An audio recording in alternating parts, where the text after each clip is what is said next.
We're on the scene where last night a tragic accident occurred involving a rented Rolls Royce Cullinan and 6 Connecticut police officers. I've attempted to go to the bar to get the footage of the accident, but it has been seized by the Las Vegas Metropolitan Police Department for investigation because one of the police officers unfortunately lost his life. Now we assume that drugs or alcohol were involved, but we don't know. So in about 30 minutes, we're meeting with the local news station to talk about rental car safety. This is something really important to me. This vehicle was not rented from my company. It was rented from another company who is not doing the right thing. Still a lot of questions tonight surrounding a deadly crash involving an out-of-state off-duty police officers.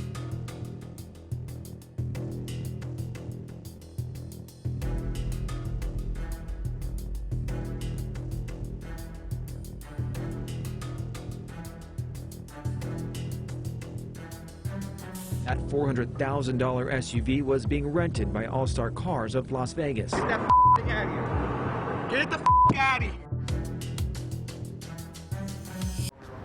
My name's Houston Crosta, Houston-Crosta. You have to have 3 years of experience in the industry to even qualify to even apply for the insurance policies. So when a new company comes up, I know for a fact they're not insured, right? And there's different layers of insurance, so don't take my words the wrong way. They probably have basic, insurance for the cars for fire or theft or something along those lines. But what they don't have is insurance for people that rent those cars and drive them like maniacs and get into accidents and kill people. I'm hoping that once we regulate this industry, we're gonna be able to get those rates lower and be more efficient with what we have.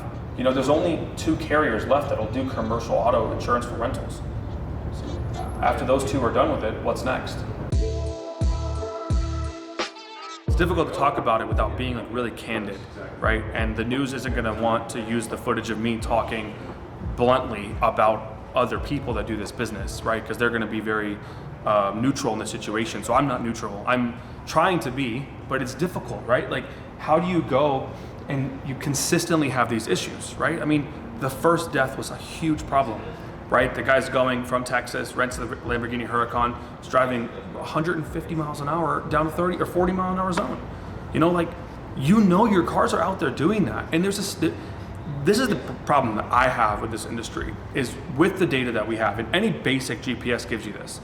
You rent the car to somebody at 2:30 in the afternoon, and they're speeding all over the city. People don't just start to speed in the middle of the night, right? It's a consistent thing that happens, right? We have the ability to shut our cars down, and everybody should have that same ability, right? Now, when I say shut the cars down, what it does is it prevents them from turning back on. So once they're turned off, it prevents them from turning back on. So unless the person is driving just hours and hours and hours straight, it's a pretty good safety measure. This is a big problem for us when we have people leaving the state, right? We get a lot of people that try to take our cars to California and they're not allowed to cross state lines. So once they hit the first gas stop in Baker, boom, the car shuts off, doesn't turn back on. Then they have to, we agree and they call us and say this and that. And so they end up coming back. But the same thing goes for reckless driving, right? I mean, you have to understand, there's been in the past year, 3 crazy accidents that have killed 2 and injured multiple people. And they're both doing well over 130, 140 miles an hour on standard streets. Don't forget about the flipped Urus and the slingshot too. Yeah, I mean, the slingshot was wild. The flipped Urus was on a 45, and they rolled that car 4 times, right? It's I just don't understand how you could be so wild with these cars. I mean, I get enjoying them, but that's why we send you out to Mount Charleston, Hoover Dam, Red Rock, the places that are a little more desolate, that you can enjoy the car, where you're not so involved in the density of the city. All of the crazy injury accidents are happening inside the city, the really dense part. Las Vegas Strip, right by the Raiders Stadium, and this one happened in Chinatown, right? These are huge areas where there's many people on the road. So any small mistake turns into just this large fiasco, and it costs people their lives. And that's what I don't like about this stuff right now. It's I don't understand how I'm able to go 27,000 rentals and have no injury accidents. I just don't get it. Why is that not seen as maybe I'm doing this the right way and people need to follow the way I'm doing it so we can all survive? I don't want anybody to go out of business. That's not my intention. Competitors are fine. right? We all strive to be better, and we all strive to like rent the best cars, right? Like we just picked up an SV, Aventador, and that's a cool car that no one has. So I have a little edge over the guy renting the regular Aventador. So we kind of fight in that sense. You know, like I was telling the Channel 8 guy, I go to lunch with the owner of Diplomat and the owner of LV Cars once or twice a month. We talk all the time, we go over pricing, and we work on this business together, because there's 4 million people a month come here, right? Let's say I have 100 cars. There's a lot of cars to go around, there's a lot of people. So we can all survive, but what we can't do is we can't survive if everybody keeps destroying this industry, right? People are gonna stop renting these cars if they think it's dangerous, right? If someone is fearful to drive a car like this, they're not gonna come and rent it, and that's gonna demolish the business itself. It's gonna take us back 5-6 years when there was only 500 customers a year instead of 50,000, right? So to the point, we just need to fight for the state to put their 2 cents in and regulate it a little bit more. You know, whether it's taxes or in-person oversight.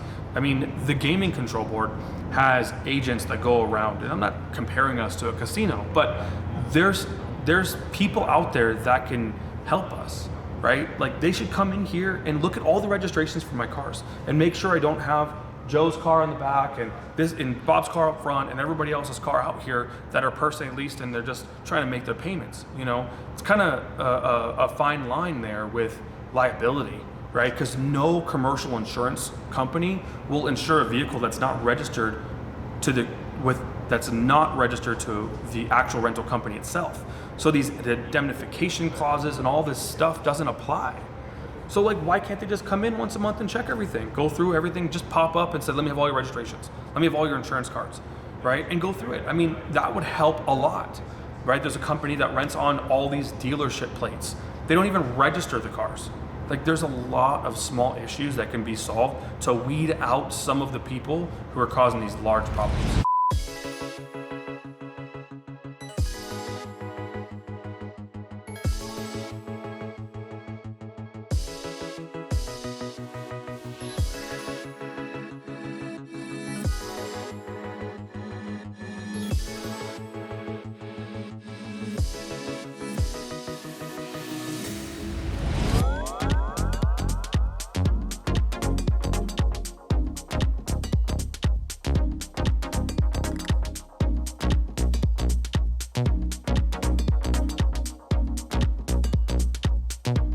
We are here with Sam Rajowski. He's a local attorney in Vegas and someone that's been really active in the local community. He has a podcast. Him and his partner are becoming community leaders with the new kind of mantra you've got going in on what's right. It's all over behind us. They've become a very clean, more modern approach to law here, which is a fresh, it's really fresh, honestly. I'm like super proud of you guys. Thank you. Because I've been here my whole life, and I used to get coffee with Glenn Lerner, and nothing wrong. I like Glenn. Nothing wrong with Glenn, but he's the opposite of you guys, and that works for him, which is super cool. But I feel more comfortable talking freely and openly about all the issues in Vegas with someone that has more of your branding and your approach to kind of solving these issues that no one really wants to talk about, right? And so we're here to discuss this liability and crazy things that keep happening with the exotic car rental world. And you guys know, I mean, you watch these videos and I film accidents on accidents on accidents, and everybody brings up insurance, right? And I really wanted to talk about insurance because it's such a difficult conversation to have.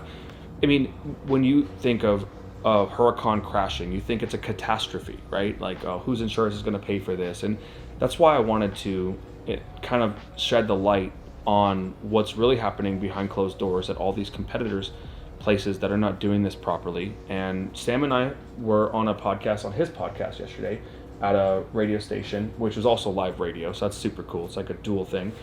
And we talked about it a little bit more open. We were more frank with the situation, and I think it's time that we start talking about that. So, you know, you can recap what had happened, and I'll let you say some stuff about it. Well, the accident that we're all talking about is the one that happened on Friday here. and it was my understanding it was 6 police officers from the East Coast that came out. They rented a Rolls Royce Cullinan, beautiful car. Sure. And but there were 6 of them in a 5-seater. Yeah. They were, from what I I understand, mean, all 6 grown men.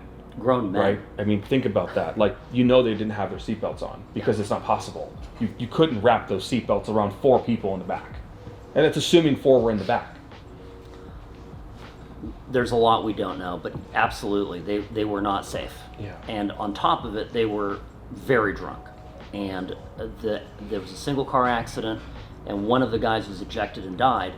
So it's all around a tragedy. Now we're starting to peel back the layers of what happened. And this is what always happens whenever there's any kind of an accident. There's always some complexity to it. But especially in this case, the next thing that comes up, I'm reading this and I'm saying, well, 4 cops, they probably didn't own the Cullinan, right? So my next thought is, and I know you, and I know this town, I think, all right, so they rented the car. And that's why we wanted to talk to you, because now I'm curious. I wanted to get your inside perspective on what do you think? You probably know what agency rented it. And then the other part of the story that fascinates me as well is you have local politicians start to beat the war drum. Of course, because they're required to, right? I mean, how many accidents are going to happen, and they're just sitting on the sidelines saying, okay, well, how are we going to fix this? And what's the real problem? I don't think a lot of people really understand the problem. And when we talked yesterday, I was talking to your partner, Ashley, and she didn't really understand the problem, right? Because everybody's like, oh, how can you prevent DUI? You can't control that, right? And so my argument was, I think you can, right? I mean, within reason, right? So at Royalty, we have all these safeguards set up that we didn't even get to discuss, but we have monitoring systems on the car that are beyond a GPS, right? Like a standard GPS just tells you location and stuff. We got all these alerts and all these systems in place that if the cars are speeding, it'll text the driver. It'll tell them, hey, you guys are doing the wrong thing. We're going to shut the car off. See, at Royalty, I have the ability to turn the cars off. Now, I can't turn them off while they're driving or anything unsafe, but when that car comes to a complete stop, it's going to shut off and it's not going to turn back on, right? And those are layers of safety that we put in place at Royalty to prevent these things. And it's life-saving. Because at 3 a.m, right, no one should be in a car at 140 miles an hour plus. So there's a footage now, and I'm trying to get it, right? I don't have it yet, but there's a local bar that has the accident completely on camera. Happened right in front of them. And I saw it from a cell phone. I'm trying to get the owner to release the footage to me so we can put it on this video. So hopefully that works out. This car went over the curve, the hill on Durango, or on Decatur, right towards Decatur from Spring Mountain. It jumped like 7 feet in the air, and it came down like this, and it rolled. I mean, do you understand how fast you have to be going to do that, right? So like those things would have been alerts, and the car would have been shut down if it was under my control, right? And plus at 3 a.m, like, I don't really care who you are. I don't think the car should be driving, right? And I almost think that we should put into place like somewhat of a time thing. I mean, this is a little more technologically related, but maybe we should prevent people from driving cars that are rented between the hours of 12 a.m. and 6 a.m. I don't know if that's something that we can do legally, but that's when all these accidents happened, right? So I'm here to ask you more questions and not get involved in too much of what we do and what they do, but trying to figure out why and how this is going to affect the person who owns the car, the person who rented the car, the driver of the car, and all the people involved in this, right? There's a lot of layers to this. So first start out with the driver. What is he facing? Well, the driver's first facing criminal charges. Let's start with that. And that can be a complication of the civil case. But the big picture, immediately after an accident, is when you have a car that is owned by person X, leased by entity Y, and driven, by a driver Z, you have multiple insurance companies, and they all have one thing in common: they don't want to pay. Of course. So what it turns into almost immediately, those are 3, it's triangle, but it turns into a circular firing squad. And you have all these insurance companies are trying to figure out how they're not liable. And the most important thing, so starting with the driver is the primary cause, generally speaking, if he's at fault, is primary cause for an accident. Now, when you're a cop visiting, and no knock on law enforcement, but Of course. my point is you know, he probably has maybe $100,000 limit back home. Okay, maybe. Yeah. The question too will be, does that insurance cover him in a rented vehicle? Now, is this actually a rented vehicle? Because you told me something fascinating yesterday. I learned that these guys, based on your investigation, don't even have written contracts. They doodle something out on a piece of paper, and there's cash exchanging hands. So what we, a little bit of context here, a week prior to this accident, we did a small investigation, and we actually ironically rented this car, right? And it wasn't even it was just kind of by dumb luck that it was the same car. We went over there because this new company, All Star Cars, came out, and we wanted to kind of figure out what they were doing, if they were doing it right, because it's very expensive for us to do this business, and we want to make sure that, you know, we're not being undercut illegally, right? Undercut, you know, responsibly is fine. You know, if they have insurance, they have all the stuff, they own the cars, and they want to rent it for less, that's their business. It's capitalism, right? But if they're doing it for less and they're not doing it right, that's when I get involved. So the person that rented the car was instructed that they could only pay in cash at that moment for a short-term rental, and they were given a vehicle service loaner agreement, which is the same piece of paper you get when your car goes into service at Mercedes or BMW, whatever it is. They give you this little thing saying you're responsible for the car, and it's a single paragraph. Okay, it's not a rental contract. My rental car contract is 5 pages, right? There's a lot of information in there, right? It talks about loss of use. It talks about a lot of stuff. Liability and transfer, and you know, all these laws and things you're not supposed to break as well. But this is a single paper. It's a paragraph. It's designed for you to drive a car for 2 or 3 hours while your car's getting an oil change. And that's the paper that they gave him. So they gave him a handwritten receipt, which is ridiculous because, let alone the tax implications of that, right? The intention of the handwritten receipt is to see you later. For sure. And then they sold this person that I had go rent it a excess liability policy. Now, this is where it gets really tricky, right? This is where federal implications come in, you know, or state, like really high attorney general implications, when I'm selling you fake insurance. Now that's the big question I have, that I obviously wasn't the driver in this case, and I want to know if they sold that driver excess liability insurance and they don't actually have a product that does that, because they're not a licensed insurance company, right? Like, it takes a couple years to go get this, right? I have one, so I went through the process, I know. So when we sell a counter product, or like Enterprise does, there's paperwork that goes with it, and there's a contract I sign it, right? And then you issue that policy. Just like when you're at Enterprise, you rent, there's like 10 signatures. One of those is for that counter product. So if that driver got that excess liability policy, where does that leave the liability for him, and puts the company at risk as well? Because that's like fraudulent, right? Correct, and the fraud has resulted in there being a lack of coverage where it was intended. And by the way, the intended beneficiary wasn't just the driver. The intended beneficiary of that coverage are also the passengers. Sure. And so now the passengers all have co-equal claims, well, based on their injuries and such, but they have claims against this primary car broker, because they're maybe not even a true rental agency, broker who provided the car, who gave them the assumption that there was insurance, which in turn I've heard, because I've seen people testify this way, that, you know, they get the insurance and they kind of think they can go hog wild, and that's the intention, right? You know? And that's why a lot of these problems happen. I mean, if I say, here's the keys, no matter what happens, you're not going to pay me, just bring back the keys. Well, you're going to be like, oh, I curbed that wheel, oh, that sucks. Oh, I did this, oh, that sucks. I hit that bumper, oh, that sucks. Figure it out, right? Yeah. But if I give you the keys and say, anything that happens to this car is on you, you're going to be really safe, right? Absolutely. That's just human nature. I mean, it doesn't matter what industry you're in, it's human nature. But any good lawyer will argue that because of everything that you just said, the understanding or the belief that the driver had that he had this extra coverage led to riskier behavior. And so some of the subsequent results of that risky behavior are is a burden shared also by the renter or the leaser of that vehicle. Yeah. And it's not a bridge too far. In these cases, you're going to see more and more of them because I mean, it's, and by the way, I'm a huge fan of this industry existing in Vegas. I don't want to see it go away. I just want to see it evenly regulated because I think everyone has to play by the same rules.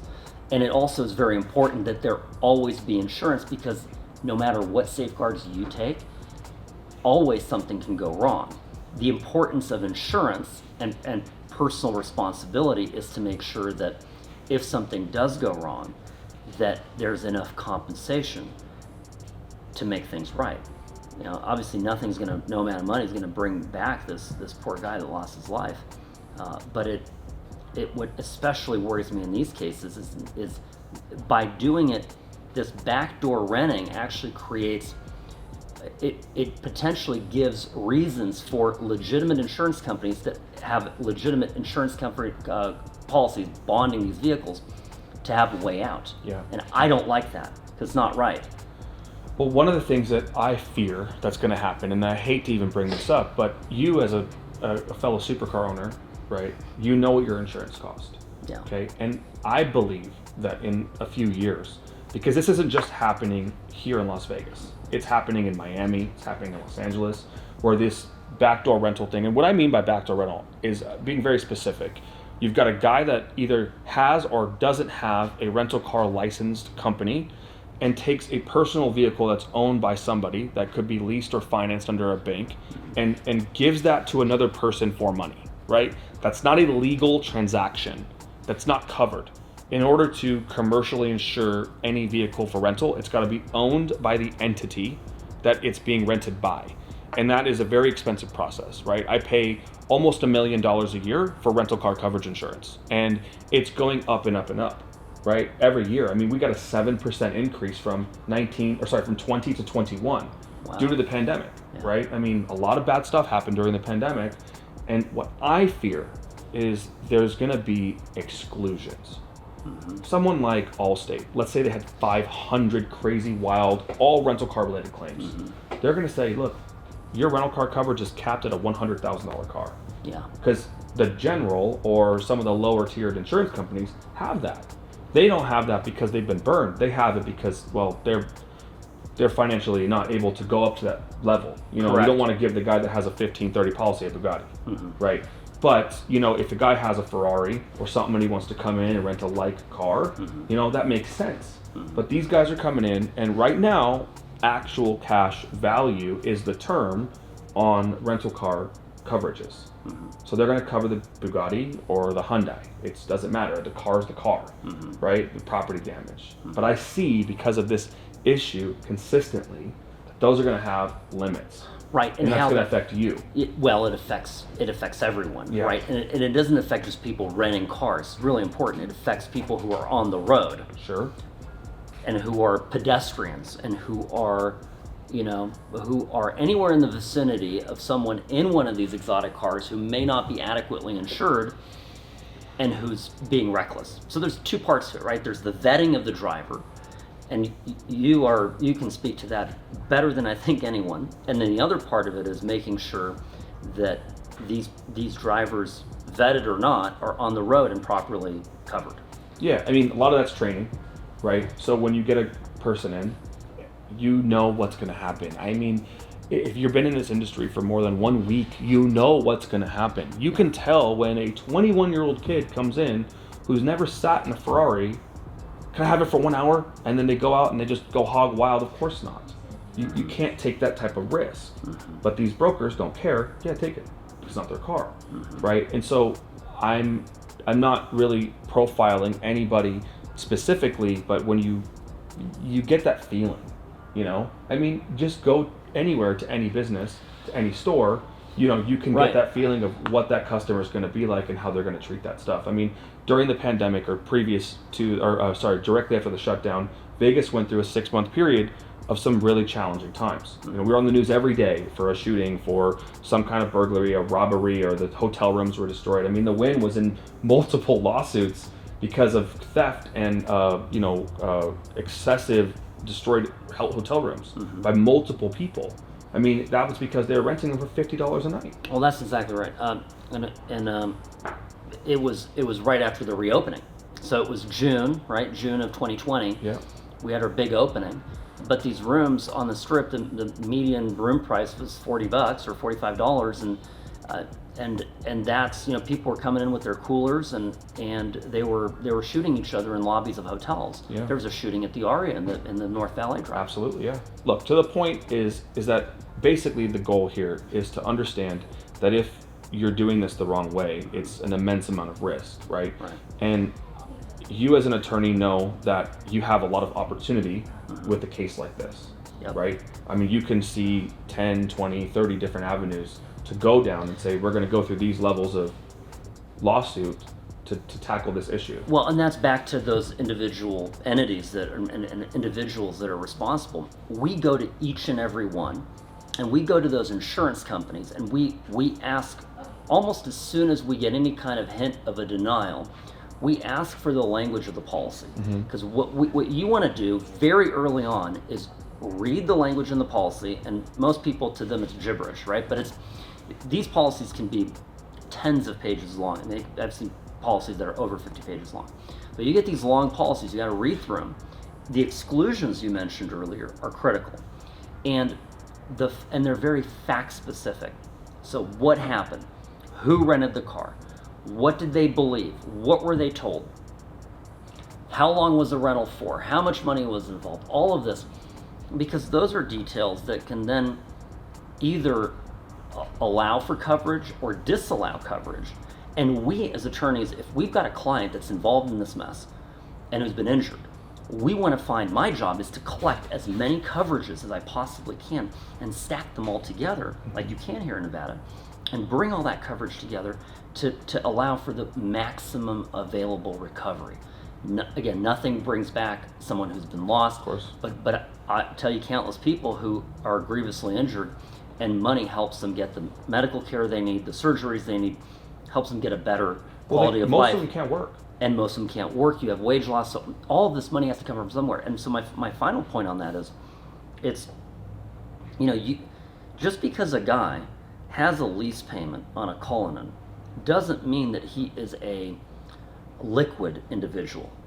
And this is an important point, especially not if the guy is leasing his car out, you know, for quickie rentals. It tells me that he can't really or doesn't want to be carrying that payment, looking to offset that payment.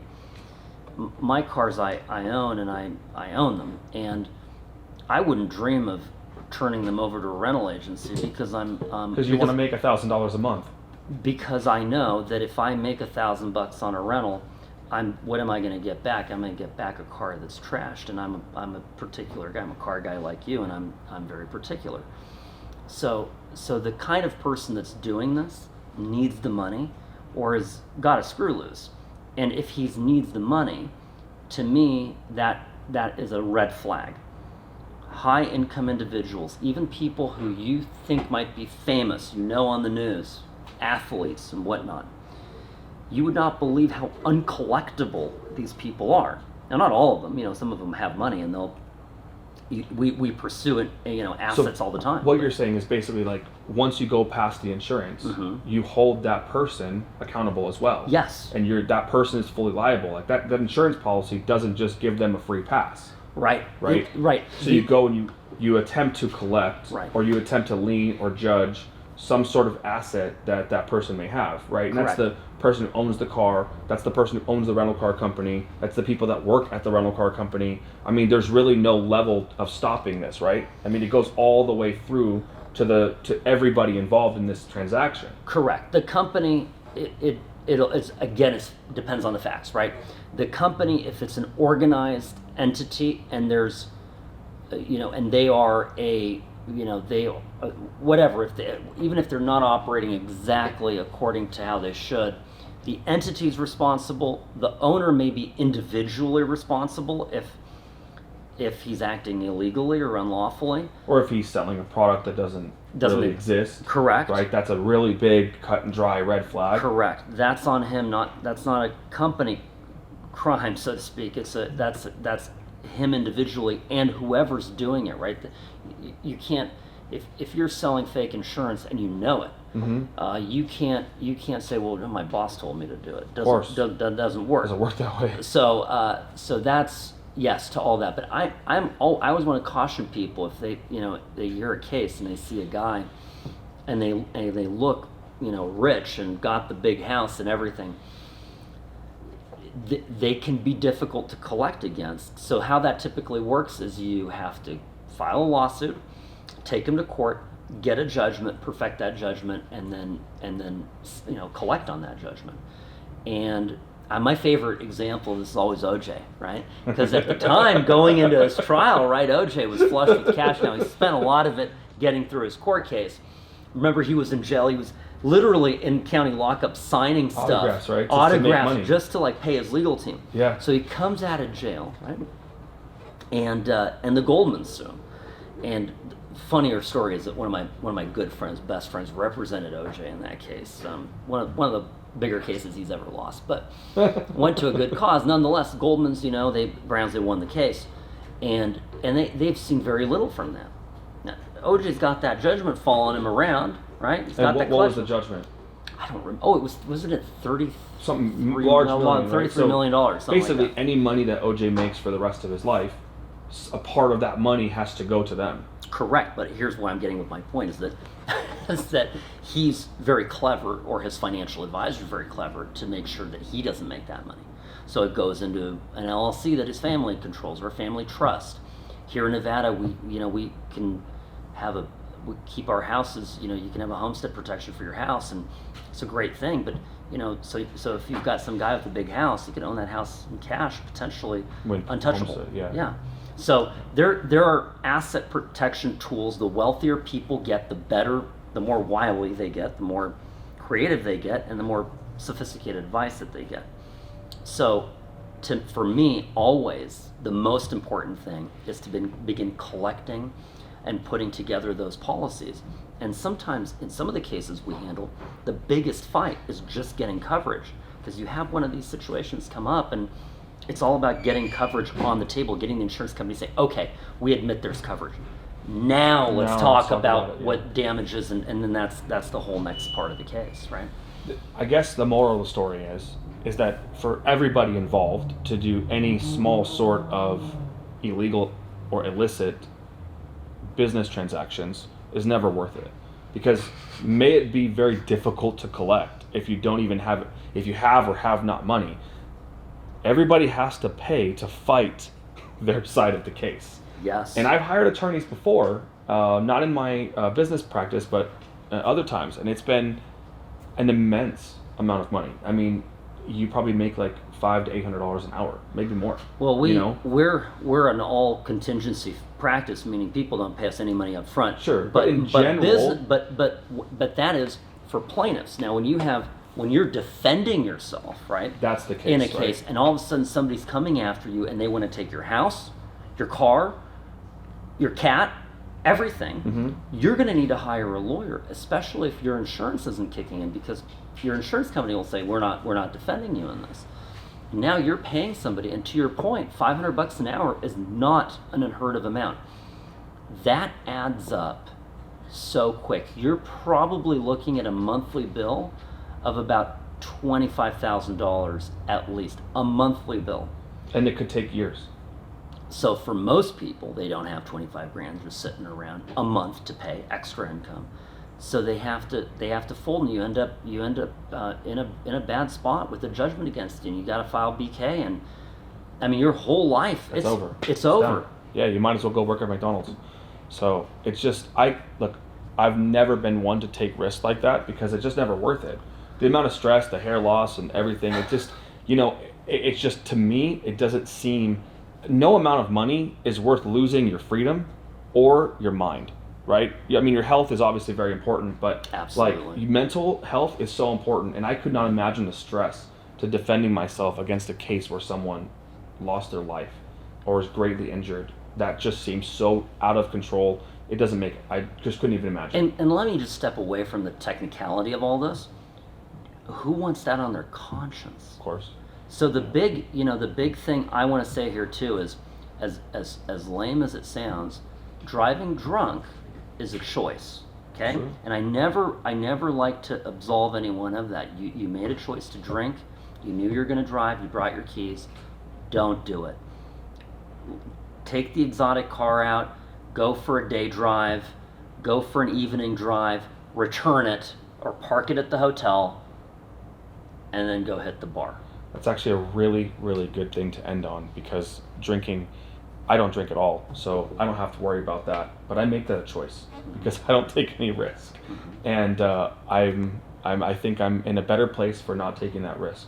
So thank you, Sam, for being here, and everybody. I really want to stress the importance of this, and I'd like for you to follow Sam, because I started following Sam because it's really interesting to get into the integrated parts of all these issues, right? And there isn't a lot of information on the internet and on the news that you can kind of trust anymore, right? So to hear it from the source, it's actually really, it's really refreshing. So thank you for what you guys do. No, I'm happy to do it. I appreciate it too, and thank you for investing here in our beautiful arts district. Yeah. I love we talked a little bit about this as well.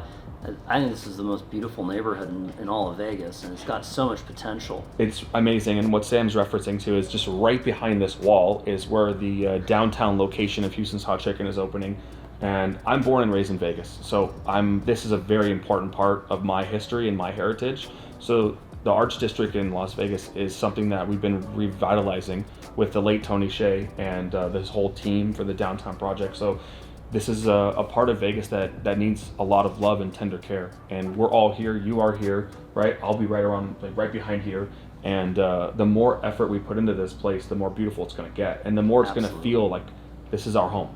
Absolutely. I couldn't agree more, and it's so centrally located, right? So easy to get here from all over. So well, thank you for having me. Appreciate it, Houston. All right. Best of luck.